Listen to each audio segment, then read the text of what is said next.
pwede kang magpanigang, pwede kang maglabuyo. Naman yan, kung halimbawa, nagbobomba kami kasi ng herbicide, naapektuhan yung ibang halaman. Oo. Kuha lang pagka sa kalamansi naman, wag lang gagamit lang ng 2,4-D. Yan yung mga hindi maganda sa gulay. Dahil makukulurot yan, pati ito. Masama nga katawan, kaya manuwang ang kinakatulong ngayon at hindi lumuluwas eh.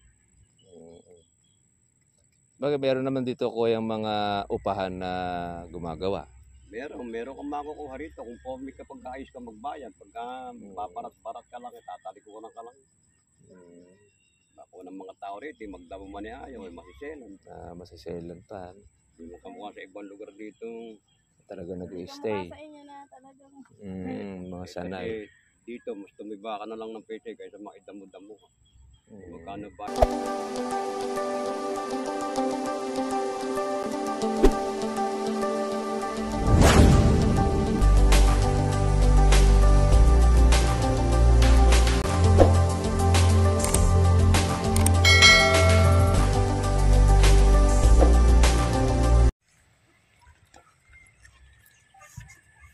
Sisipag magtanim mga tao rito. Yung kabila siguro na yun, pechay siguro yan. O kalabasa. Isa yung pechay. That's mustasa.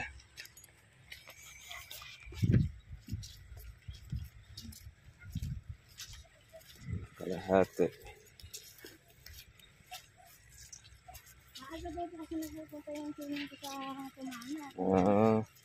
Baga sa kawan maaga nagtatrabaho, no? Isa nga naman abutan naman ng mainit. Eto, kuwan ito. Baka pecha yan.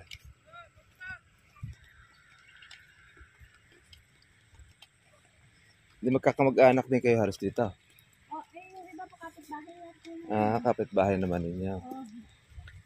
Ayos pala yung kuwan ninyo. Yun po kasi yung bahay namin. Dito ko dito ng eskwela. Tapos dito yung mga gulayan. Hindi naman pala ito binabaha. Talagang pangkuhan talaga siya. Ito yung kalabasa. Bagong tanim pa lang para kumbaga sa kuwan eh. Konting bulaklak pa lang. Nga daw po sayang nga po nang tatanggalin mo. Oo, sayang naman. Pero pa pwede ito. Kailan ba ang harvest nito? January. Oo. Kasi matatabo na naman pagka isisingit po rito yung kalamansi eh. Dito po ba Pwede. Pwedeng isingit dito ang kalamansi. Basta hayaan lang noong nag-aalaga, huwag lang babalutan ng kalamansi. Pwede siya. Kaya halimbawa, isang deliver, matataniman ito, pwede rin itong taniman. Maganda naman yung lupa eh. Kailangan mo lang dyan, siyempre mag-aalaga.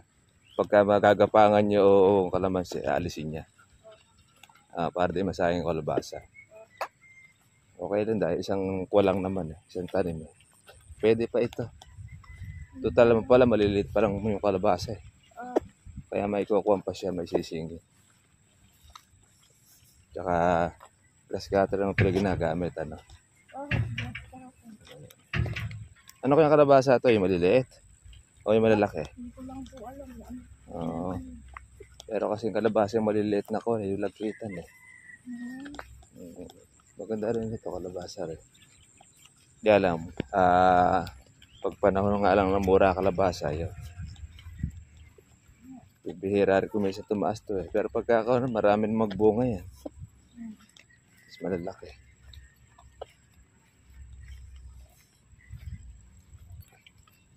Ito yung nasa 8,000 square meters. Yung kabuuan na ito. Ano? Ganda naman pala ako niya sukat. Ang dami pecha eh. Ito po kaya yung nagkakalamansi. At basta na po kayo kuya. Nagagas cutter. Bata pa palang pala ito ko, ano, kalabasa.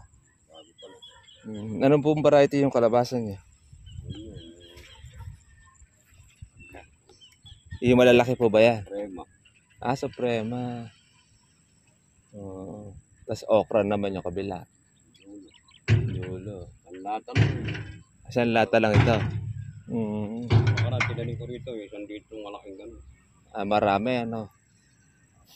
Nakakailang ko naman siya. Ilang kilo naman pagka nagbubunga. Natapat sa mura. Mm. Marami rin napitas kaya natapat sa mura. Sa magkano naman po yung kilo? Natapat lang ng 10. 15 ata. 15. Oo. Bakit? Dadaan nyo na lang sa laki. Sa dami. Tsaka sa damit bigat. Pagka pala pinahinog mo lang kwenta, bumaga ang timbang. Kailangan pala pag pinitas mo, ibenta mo na. Gano'n na. Kasi pag na-ista kasi nawawala yung doon sa pinakaloob niya. No? Wala na. Bumagaan. Oo. Kailangan pala medyo mahilaw-hilaw pa. Ikaw mo na. Sili na. Pitasin mo na. Ibenta mo na. Para mabigat. Para mabigat. Ayun pala ako ng kalabasa. Pero nakailang kilo kayo rito kuya noong na-harvest nyo? Hindi natatandaan. Pero marami rin napitas. May mabot naman ng 1,000 kilo. Oo. Ay marami. Para ka matse-tsempo. Bulaklak lang yan, nakikita ka na rin. Oo. Ito. Kuha na ito. Yan ang... Oo. Sa kalamansi. Gusto ninyo. Mm-mm. Sabi ko sa nanay mo, Joang, ganire. Kung gusto mo ka ako, tamnan mo lahat ng kalamansi. Tinarabaho ko sa kalabasa. Total, ala naman puhunan natin. Kasama sa pecha yan eh. Mm-hmm. So, kumihan mo na lang ako, yung pagod ko rito. Para matamnan lahat ng kalamansi yan. Sabi ko sa kanya, sabi, tuloy na raw yung kalabasa. Tuloy na nga daw. Sayang. Tuloy naman. Pwede naman po ito, singitan po ng kalamansi. Ang Bata depresya, pa. tatapurakin ng ano yan. Ng kalabasa. Ang kalabasa yan. Yun nga lang, medyo aalisin niya lang ako. Ano. Bagay, okay lang. Hanggang January lang naman yata ito. Ano. Next batch na lang ito. Pwede. Pwede singitan niya, kaya lang aalagaan ng hawan.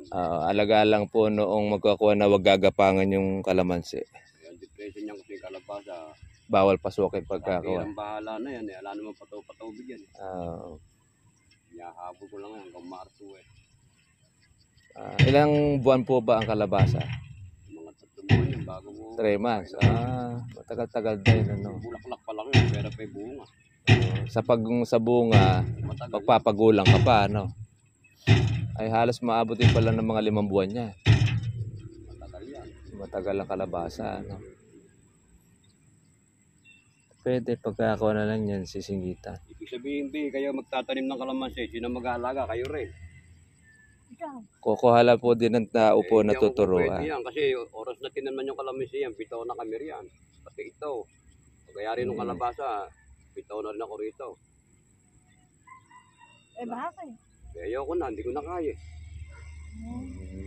Pati itong may kabila, akin pa rin yun. Really? Oo. Pwede na ba? Marami na kayong hinahawakan. Sa kalamansi naman, hindi naman po siya Alagain yan, yung trabaho eh. Ang kono. Pagka-grass cutter mo, patatawan mo. Pararo mo yung tabi, para nung tubig eh, hindi nakakalat. Yung kalamansi yan doon, ako rin nag-alaga nung namumunga na. Isang taon ng mahigit, isang taon kalahati ng mahigit. So, inalis po kayo? inalis ako. Sabi ko, nung namumunga na, ngayon naman, hindi naman nila mapamunga. Yun ang Walang pangit. bunga. Pinaghirapan ninyo, kayo itinanggal. Hindi na nila napamunga. Oo. Hindi naman marunong eh. Kaya nga, sayang yung effort na kinuha nila. Kasi yung mga bayo ko sa entablado, puro kalamansi ang alaga. At ayaw pamangkin niligaya, may gusto. Kaya sinakinukonsulta ko. Nung alagaan ko yun, nung maliliit na ganyan, itinanim dugtong, nakalubog. Mababansot yun. Hawaan ko yun naninilaw ng lahat eh. Ginawa Dapat, ko rin, pinahubaran ko yun. hindi dapat sinasagad ang tanim, Hindi no? dapat tinatanong ko na yung dugtong noon. Kailangan mapaganda nakakuha. ko, Iba naman ang nakinabang. iba na inabang, pero hindi nila pinahinabangan. Kung ang laki ni kalamansi, hindi nila mapamunga. Hindi nila alam ang paraan eh. Hindi, Sa kalamansi hindi nila- kasi, basta't hindi mo alam ang paraan, Pero hindi mo pag- mapapamunga. kalamansi, May technique din yan, yung pamamaraan dyan. Oo, gusto mo yung kung mahal yung bunga. Merong calendar po ang ginagawa dyan. Hindi ka ba't pinamumunga yun? Tiyempo mo doon sa mahal. Buwan ng April, buwan ng May, yan, mga kuwan yan. March, umpisa na yan. Pwede yan, magkakaroon ka ng tao dyan, iuupa mo na lang. Tsaka, pagka kasi hinawakan mo yung kalamansi, gaano mo katagal bago painabangan yan, taon yan, bago mamunga yan. Hindi mo nang pwedeng pamungahin ng maliliit, hindi kaya nung sanga, malaladad lang yan.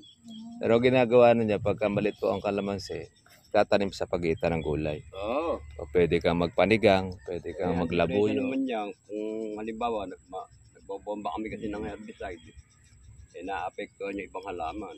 Oo. Kuha lang pagka sa kalamansi naman, wag lang gagamit lang ng 2,4-D. Yan yung mga hindi maganda sa gulay. Dahil makukulurot yan, pati ito.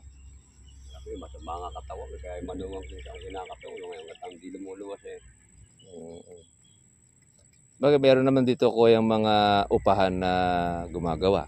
Meron kang makukuha rito kung formic ka pagkaayos ka magbayad. Pagka paparat-parat ka lang, tatalikuran ka lang.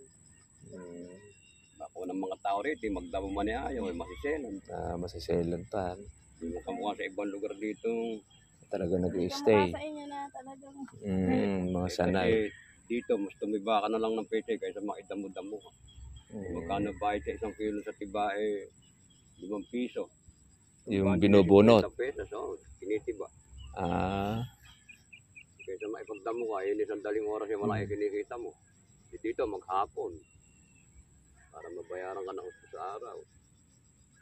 Sa isang lugar ko yan, nakakailang kilong puwan ng pecha, ilang tonelada. Yung maganda. Inaanihan ko ng 600 bundle. Dami pala, ano? Isang diretso na gano'n yan, ano? Oo, yun. Yung bagong sabog na yun. Bagong sabog ko lang Pero pecha eh. Papatubig ko nga lang ngayon, nadali naman ng ulan. Hindi ko naman naintay ulan ayaw naman umulan.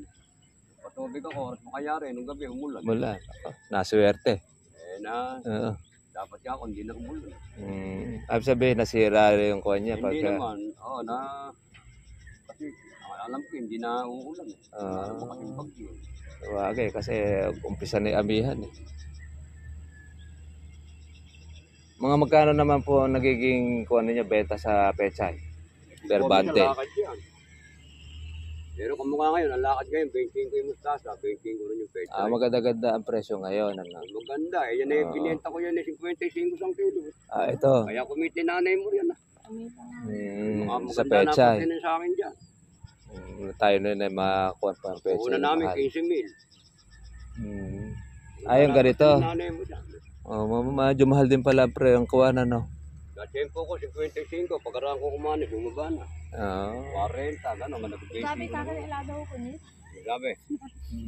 Siyempre, baka ikahingan mo. Baka ikautangan eh.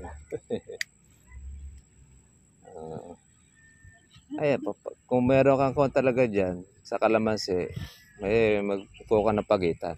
Doon kasi sa amin, sa entablado, tataniman ng kalamansi, tapos yung mag-aalaga sa kanya pagitan, aalagaan ng kalamansi. Tablado ka ba? Oo. Taga ron yung mihis ko eh. Saan po bang bandaran? Franco. Franco. Nakakuha niya siguro yung kapitan do. Yung pinaka-happy ng barangay, kapatid niya, si Manuel. Yun Manuel ang Franco. nagkakalamansi sa Ibayo, sa Buliran. Si Sisong Franco, kapitbahay lang ng biyanan ko yun. Tabi lang, bakod lang ang pagitan. Mga kuha po dyan. Diyan talaga puro kalamansian dyan. Maraming kalamansian daw. Kaya doon ako nagtatanong. Tsaka doon po kami talaga kuha. Tatay ko rin, matagal na sa kalamansian. Almost 30 years na mahigit. Lahi ka ba ng ano ron? Bunag. Bunag. Bunag, teka-apito mo yung... Hindi nga daw. Baka siguro mag-anak ka siguro. Kaya lang, iba siguro kuha na lang din ng mga nanay. May bunag din. May bunag yan. Ali-ali mismo nung tatay niya. Bunag din. Bunag yung asawa noon. Taga dyan po sa poblasyon. Sa palengke, bahay sa talaga palengke. dati. Pero niya raw rito mga bunag din. San Isidro. Ngayon, nalipat sa subdivision doon. Yung namatay na rin yun. Maganda lupa dito. Ayun. Talagang gulay yan talaga siya. Puro balik na lang yan. Ang magandang lupa dyan, yung nabaon dyan. Yun ang pinakakuha. Ito nung araw. Ito sabihin nito, dati binaha ito. Binaha na lang yan, kaya puro balik na lang yan. Yung nakabaon dyan ng magandang lupa. Kasi sinusunugan na ipatot nagsisibuyas kami rito nung araw. Nung araw. Matagal ko nang hawak yung tumana na yun. Pabalik-balik lang ako rito. Yung maitim-itim nga yung lupa niya. Yung malalim niya, nasa ilalim niyan yung magandang lupa niya. Oo. Hindi pa yan. Balik lang eh. Kailangan pala dyan, dapat pala malalim pagkaararo ng kawan, ano, para mailabas yun. Ito yung nasa bunga dito eh. May daan naman dito. May daan. Hindi niya alam, hindi makararaan din. Alam daan papunta rin. Daan Binawal. tao, ayun. Lalakad ka. Binawal. Ay, binawal dito.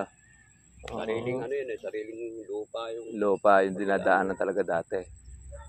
Ay, paano ginagawa rito pagka hinaharvest? Manong-manong Eh, hinahakot? pagka nakapapasok yung tricycle, pag maganda yung daan, kapag tagulang ganyan, kinakarito ng kalabaw. Ah, kalabaw naman na nagkukuhan dito. Kalabaw. Eh, kalabaw rin pala po pwede rito maggawa. Maghakot ng pula. Sabi ko nga ito, pwedeng tamnan ng kalamansi kahit may kalabasa yan. Kaya lang, aalagaan yung kalamansi. Huwag ka Oo, babaw. huwag pa upaw eh. Pwede yun, sisingitan niya siya. Total naman na ilang buwan lang itong kalabasa eh. Para sabay-sabay. Oo, kasi Ano magkakaroon ng mangyayari, siguro, may auna rito at meron dito. Pwede nga yun, isang kuwan na lang. Isang Malit, ano lang. malit pa naman yung kalabasa eh. Tsaka ako, nung nag-alaga ako ng kalamansi ron, yung daan tubig, nasa tabi muna ng puno. Ngayon, nung malaki na siya, pinatay ko yung nasa kanal na yun. Inilayo Oo. ko, pagitan na lang yung Paararuhan mo po parehong kuwan na yan, yung pagkabilang gilid. Para no, pag tinubigan. noon. Kung ano yung pagitan, nandun na yung pilapin na malaki Opo. para hindi lumilipat yung tubig. Laganap yung tubig kasi sa kalamansi. Tsaka diretso kasi siya eh. Pagka Oo. kuwan eh, makonsumo pagka kalat-kalat ang tubig. Buti nga rito, okay yung lupa niya. Hindi siya yung buhanginan. Mas mahirap tubig pagka buhanginan. Umisip ng tubig. Hindi masyadong umuusay. Kailangan mo ng hose. Eh, kaya ka namin hinahawan ni Red. Dudukitan ko rin yung magkabilang gano'n niya. Para pag nagpatubig ako, diniletik. Yan pa pwede yan. Kasi tubigan mo yung lugar nire, ala namang nakagapang din eh. Sayang nga lang ito. Kaya, malit. Ay pa pwede nga. Ito. Ito makakukuha na siya. Kasi isang sukat na lang ang gagawin natin dito sa pagtatanim na kalaki. Mula doon sa kuha na isang diretso. Hilahan nyo ng PC. PC yan. Tapos tutuldusan ng stick. Saka yun ang huhukayan. May mga ilang puno po kaya. Ito, kuha nito. 8,000 square meters ano? 1,000 kakasya rito. Kulang 8,000 to. Kulang 8,000. 8,000 mahigit lang. Mga 7,000. Nakakabuhan pa siya doon. Ito ba ginagawa niyong pagitan doon? Sa amin, ang tanim namin 3x2. 3x2. 3x2. Pagka halimbawa, mga ektarya lupa mo, 3x3. Yan ang regular. Yung ginawa ko rin 4x4. Ay, malaki masyado. Ganun pa man nag-aabot na yung sang eh. Oo. Doon sa 4x4 kasi, ang experience namin dyan, pagka lumabo lamansi, hindi na mapitas yung pinakaloob noong pag nagbunga. Hindi na makuha yung pinakaloob. O, yung nasa loob. Sa 3x3 na ipapasok yung hagdan doon sa pagitan. Hindi nasasayang yung bunga. Dumidalo yung bunga pagkakawan eh. Hindi mapasok ng mamimitas. Dahil masyado malabong. Tsaka pag hindi mo naman napagbunga naman yun, tumatayog naman yun. Pabilis tumayog yun. Yung 4x4. Tumayog eh. Ayo, pag hindi nagbubunga kalamansi, tumatayog. Hindi naman Ganun eh. Oo. maganda sa akin sa kalamansi. Yung namandak siya. Namamandak. Oo, para nun Malaki natin. bilog. Doon, makakakuha ka ng 15 kilos. Minsan pag malaki ang kuha mo, kumukuha ng mga 20 kilos ang isang puno. Kaya naman dito, walang ganong puro sa gilid. Hindi nasisilong yung kalamansi. Oo, direct. Kasi Maganda nga nasisilong ito. yan. Kumbaga sa kawa sa araw, wala kang kalaban dito na puno. Direct. Yan ang kalamansi, direct sunlight na ganyan. Tsaka lupain. Ito, lupain ito. Kaya naman yan, matagal mo pa yung kinabangan pag nakakalamansi. 15 to 20 years yan. Yung kuha ng kalamansi, pakinabang. Hanggat kaya pang abutin yung nasa taas. Di pag nakatanim pag munga na yan, tuloy-tuloy. Tuloy-tuloy naman na yan. Ang medyo isasacrifice nyo lang naman dyan, 1 taong mahigit. Mag-isang tao. Kasi yun, puro talaga alaga ka dun eh. Ngayon, para lang meron kang pang-suporta sa pang-alaga sa kalamansi, tinataniman mo ng gulay po yung pagitan. Kasi pag bagong tanim ang kalamansi, wala ka pang aasahan mo rin dyan, kunti palakihin muna eh. Mag-isang tao. Magugulay ka muna dun sa pagitan. Doon ka ngayon kukuha ng source of income. sa pagitan. Ngayon, pag halimbawa, 1 taon na siya, stop na yung pagtatanim sa pagitan. Kalamansi na yung tututukan mo na rin. Pwede mo na siyang pamungahin. Ano. Maganda yung lupa dito, mabilis na lumaki kalamansi dito. Basta't marunong yung mag-aalaga at yung hahawak. Yan ang kawan dyan.